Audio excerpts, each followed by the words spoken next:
Isang magandang umaga, tanghali, hapon, gabi sa inyo pong lahat. Ayan, tayo po'y magpapatuloy sa atin pong pagbasa para sa araw po ng Martes, Enero 16, taong 2024. At ang ating mabuting balita ay hahanguin po natin sa Ebanghelyo ni San Marcos, Kabanatang 2, mga talatang 23 hanggang 28.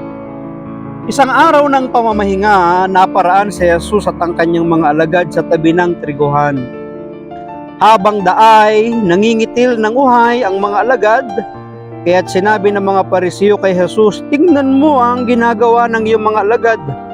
Bawal yan kung araw ng pamamahinga." Sinagot sila ni Jesus, "Hindi pa ba ninyo nababasa ang ginawa ni David noong si Abiatar, ang pinakapunong saserdote?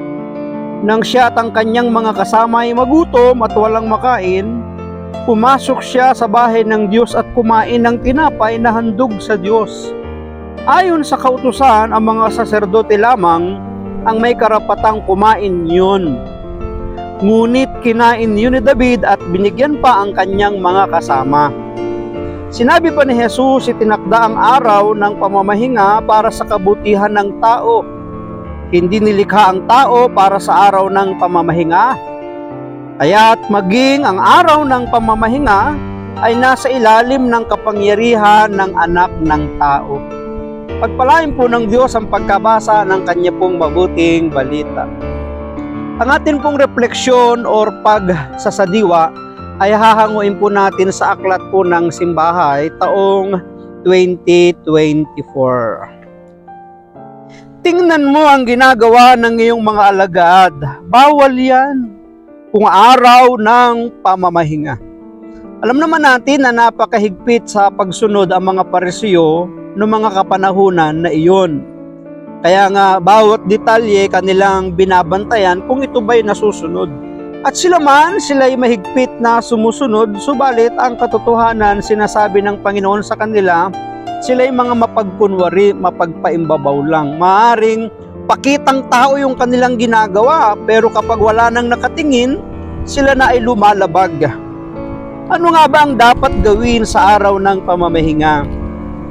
Hindi lubos na uunawaan ng mga tagapagturo ng batas ang mismong batas na kanilang sinusunod. Yan yung sinasabi ni Jesus sa kanila, kayo mga mapagpaimbabaw. Hindi nyo nauunawaan ang mga batas na inyong pinapairal. Katulad ng sagot ng ating Panginoong Hesus na sinasabi niya, hindi pa ba ninyo nababasa ang ginawa ni David noong si Abiatar ang pinakapunong saserdote, nang siya at ang kanyang mga kasama ay magutom at walang makain? Pumasok siya sa bahay ng Diyos at kumain ng tinapay na handog sa Diyos. Ayon sa kautusan, mga saserdote lamang ang may karapatang kumain yun. Ngunit kinain yun ni David at binigyan pa ang kanyang mga kasama. Tingnan po ninyo. Mismong si Jesus alam yung kasaysayan na ang pagkaing inihandog na para sa Diyos ay hindi lamang para sa mga saserdote, bagamat alam nila na ito'y para lang sa kanila, ngunit kinain ni David at ang kanyang mga kasama.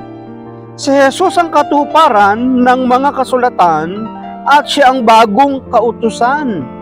Nasa kanya ang kapangyarihan ng pagpapairal ng lahat at sa kanya mababanaag ang linaw ng mga alituntunin ng Diyos.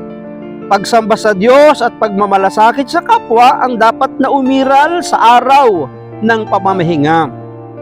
Sa Eucharistia, tuwing linggo at sa bawat misa, dumudulog tayo sa Diyos nang may pasasalamat sa kanyang dakilang kabutihan.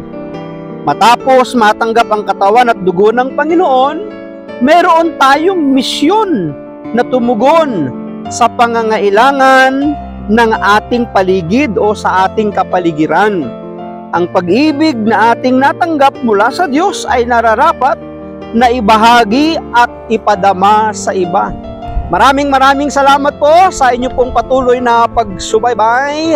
Ang tangi ko lang palaging masasabi, I love you with the love of the Lord. Bye-bye and God bless us all.